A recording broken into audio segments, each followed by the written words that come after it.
Welcome back to another episode of Dark Dramas from Reddit. From today, we are going to cover multiple stories and everything in between. Get ready to be amazed, amused, and maybe even a little bit baffled by these mind-blowing Reddit stories. Story 1. AITA for not giving my husband my escape money when I saw that we were financially struggling. I, 34F, have recently ran into a situation with my husband 37M and am curious about if I am the AH here or not. So me and my husband have been together for 8 years. Married for 7. When I got married, my mother came to me privately and talked about setting aside money as a rainy day/escape fund if worst came to worst. My husband has never shown any signs of being dangerous and rarely even gets upset, but the way my mother talked about it, it seemed like a no-brainer to have. When me and my husband got together, we agreed I would be a stay-at-home wife. We are both child-free, so that was never a concern. My husband made a comfortable mid-six-figure salary. All was good until about 2 years ago he was injured at work in a near-fatal accident. Between hospital bills and a lawsuit that we lost, that ate up nearly all of our savings. I took a part-time job while my husband was recovering. But when he fully recovered, we transitioned back into being unemployed, as my husband insisted that it was his role to provide. He currently is working 2 full-time jobs and Ubers on his off days to keep us afloat. Here is where I might be the AH. I do all of the expense management and have continued to put money into my escape account, although I significantly decreased from $750 a month to just $200 a month. My husband came home exhausted one night and asked about downsizing because the stress of work was going to kill him. I told him downsizing would not be an option, as I had spent years making our house a home, and offered to go back to work. He tried to be nice, but basically told me that going back to work wouldn't make enough. After an argument, my husband went through our finances to see where we could cut back. He was confused when he saw that I had regular recurring withdrawals leading back years, and asked me about it. I broke down and revealed my money to him, which now sits at about $47,000. After I told him all this, he just broke down sobbing. His POV is that I treated him like a predator and hid money from him for years, even when he was at his lowest. I told him that the money was a precaution I would have taken with any partner and not specific to him. He left the house to stay with his brother and said I hurt him on every possible level. But my mom says this is exactly what the money's for and should bail now. AITA update. Op is my cousin, and she ended up paying her now ex-husband back all that money because I sort of knew my ignorant ass Auntie aka her mom had something to do with it. But anyway, if you are going to start an escape fund, use your own damn money. Let's move on to some comments. Blixbergs. This just can't be real. I refuse to accept that anyone could be this obtuse and casually cruel to a person who cared for and about them to the point of a breakdown. Seriously, I'd feel much better if you came on here and said, just kidding. Bad Brother 420. I don't think it's even about using your own money, in the case that one is a stay-at-home person. But nearing 50K is ridiculous. The refusal to downsize was ridiculous, and the entire tone was gross. Divine Tarot. Damn.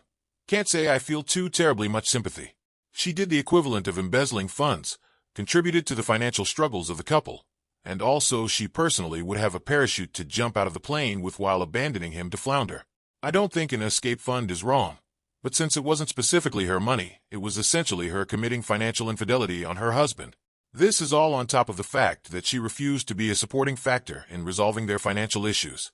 He might have said it's his role to be a provider, but it's 2024, and she had the right to insist on working. But she accepted being a housewife. Master Fix 9115. Good for him. That's crazy. Even while he was injured and they were struggling, she didn't even consider using that money, and worse, kept adding to it. I'm awfully glad she paid it back, but the hurt homie feels must be pretty painful. I hope it's a lesson to him going forward. Be a provider, but never a sucker. I am going to turn this to you, Guy. Let me know what you think in the comments below. Let's move on to our next story.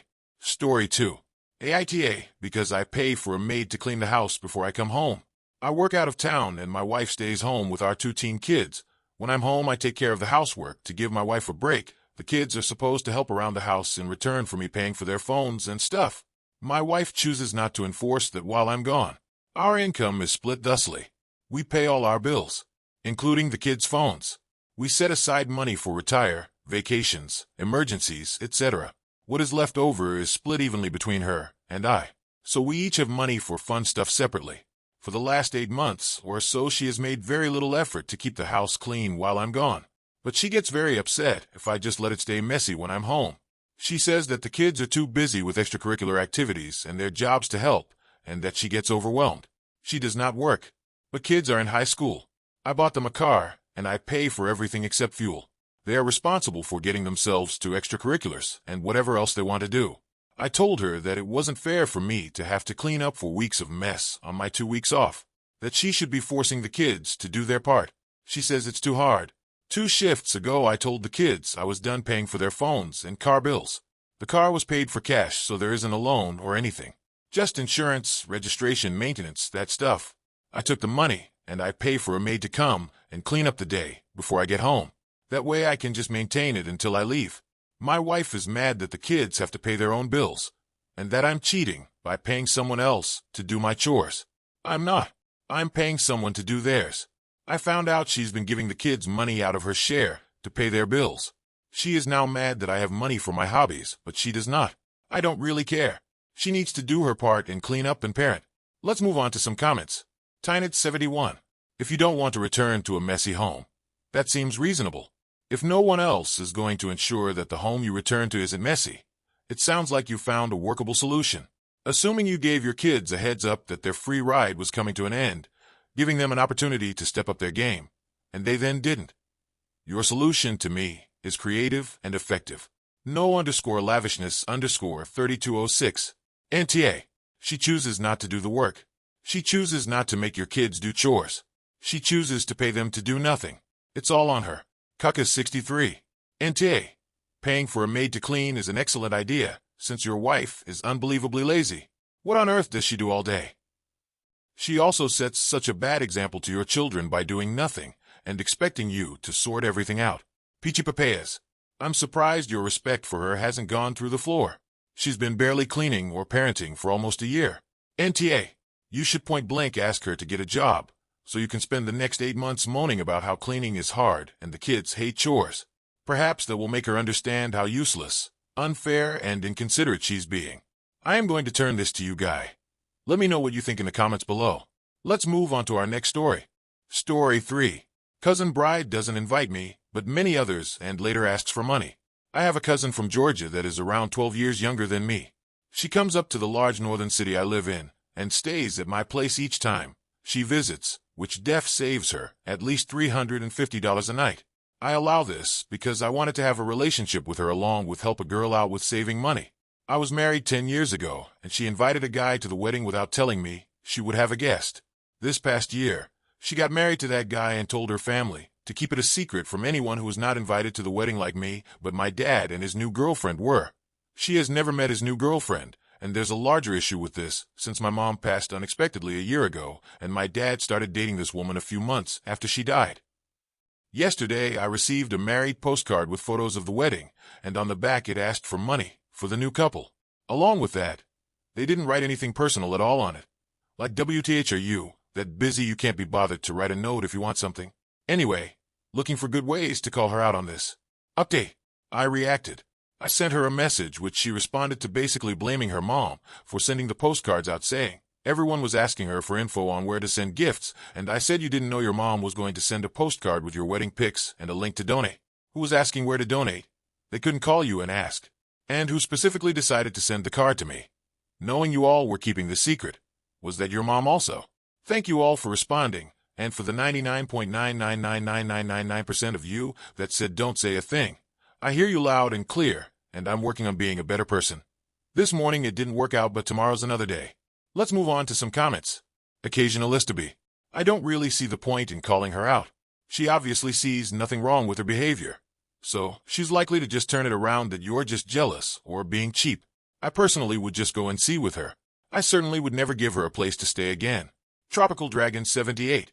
Sometimes it's hard to fight the temptation to call someone out on their tackiness. I wouldn't let her and her new husband stay with you next time they visit your city. Absinthe_gaze. I would have called her out too. Let her know you know and think it's shitty and she's shitty. That way she doesn't have to question it when you're no longer speaking to her and letting her stay with you. I am going to turn this to you, Guy. Let me know what you think in the comments below. Let's move on to our next story. Story 4. I, 24F, am planning to ghost my boyfriend, 23M of 3 years. Is there a better way to break up with him? I will try to keep this as short as possible because I feel a lot of what's going through my brain is nonsense rambling. But my boyfriend and I met at work nearly 4 years ago. We hit it off right away and formed a really close friendship. We didn't get together until a year later after we went through our own respective breakups. I was so happy after we got together. I thought I had met my soulmate. He was almost everything I wanted in a man. I started to rethink that in the last couple of months or so. For some context, my boyfriend had kept in contact with his ex even after I made it clear I was uncomfortable with it. After a while, I stopped bringing it up because I knew what the answer would be. I brought it up one more time about 2 months ago. He told me that he had already blocked her. A lie. I came home from work a few weeks later and had this gut feeling that he was hiding something, so for the first time in my life, I looked through a partner's phone. The messages were innocent enough, but spanned back far enough to tell me he lied about ever blocking her. Not only did he lie about not being in contact, he had blown off a date night with me to go hang out with her. When I confronted him, he broke down and said that he had only gone to her because he was feeling upset about his family situation. He claims the only reason he didn't come to me was because he thought I couldn't handle the stress given my mental illness, and that it just felt easier to go to her. At the time, I wanted to work it out and forgave him under the condition that he blocked her and came to me about his issues. He got better about telling me things, and as far as I knew, he had her blocked. Well, the other night he said he was going out with some friends and would be home late. All of this was fine and normal until I noticed that he had turned off his location and was ignoring my calls. He says that he left his phone in his car and turned off his location by accident. But given that I have more than 2 brain cells, I know he's lying. He got a brand new phone, and it has been glued to his hand since he got it, so him leaving it his car seems so unlikely to me. These 2 events aren't the reason for me wanting to leave, but rather the catalyst. After both of these things happened, I started looking a little too closely at our relationship and have noticed some concerning behaviors. The first being, I don't think he actually likes me as a person. He talks about how much he loves me, but a lot of his compliments are rooted in my appearance. He says he thinks I'm smart, but whenever I say something that he doesn't really agree with, I'm stupid for thinking that. He's constantly telling me how much the gifts he gets me are despite me asking him not to because it makes me feel bad for not being able to afford the same caliber of gift for him. Our sense of humor is rooted in being slightly mean to each other. With that sense of humor, we're bound to hit a small nerve every now and then. When I hit a nerve, he tells me, and I stop bringing it up. But when I let him know that he made fun of a big insecurity, he continues to make the same jokes. To make matters worse, the jokes aren't even that funny. Those are small behaviors I feel can go overlooked, but the following are more serious and have been a big fight between my boyfriend and I. The first one being his anger. No matter the situation, if there is any kind of inconvenience, he defaults to anger. Small disagreements escalate to full-blown fights because he gets angry and doesn't let me share my thoughts on the situation. And big fights turn scary. We have only ever gotten into 2 or 3 really big fights, but they have all left me feeling scared of him for a few hours following. Now on the most serious, in my opinion, his treatment of our animals. He came into the relationship with a dog, and we just got a new puppy a few months ago. When the dogs chew on something or run up the street after a squirrel or whatever, he hits them. I'm not talking about a pop on the nose. I mean our puppy will scream his head off because my boyfriend is so incredibly mean to him. In an attempt to keep the violence to a minimum, I took over their punishments. It's worked for the most part, but there are moments where he gets to them first, and I always feel so guilty. I also brought a cat into this relationship, and even though he hasn't laid a finger on the cat, he makes way too many jokes about hurting him. I know I want to leave, but I'm torn between talking to my boyfriend about it or just packing up and leaving one day while he's at work. Any advice? Super teeny tiny update that doesn't require a brand new post quite yet. I'm speaking with my supervisor tomorrow to get a realistic timeline of when I can leave. I know I can technically leave whenever, but I really love my job and want to make sure that the person taking over my position is completely set. After that has been settled, I just need to wait until move-out day. I also wanted to clear up some of the comments, saying that I am controlling for having his location. We have had each other's location for almost as long as we have been living together. It's always been for safety purposes. I don't sit on my phone all night watching where his pin is moving across the map. When either of us go out, we send each other like some kind of text to let the other know that they're okay. I sent a few texts while I was stuck in traffic and just kind of complaining to him. And then a few hours later I sent him a text just checking in and looking for that like quick thumbs up to let me know that he was alive. I didn't get any response. I got worried because that is not a common behavior for him. So I looked at his location to make sure that he wasn't in a ditch somewhere. Keeping with the same theme of me being controlling, I didn't like that he was talking to his ex and had asked him to block her a few times. I would not give a shit if they were friends if either of them were being respectful to our relationship. Before I resorted to blocking, I had asked him to set up some ground rules and boundaries with her about what their friendship would look like given their past. He did not do this, and she was openly flirting with him and doing things to get him to notice her.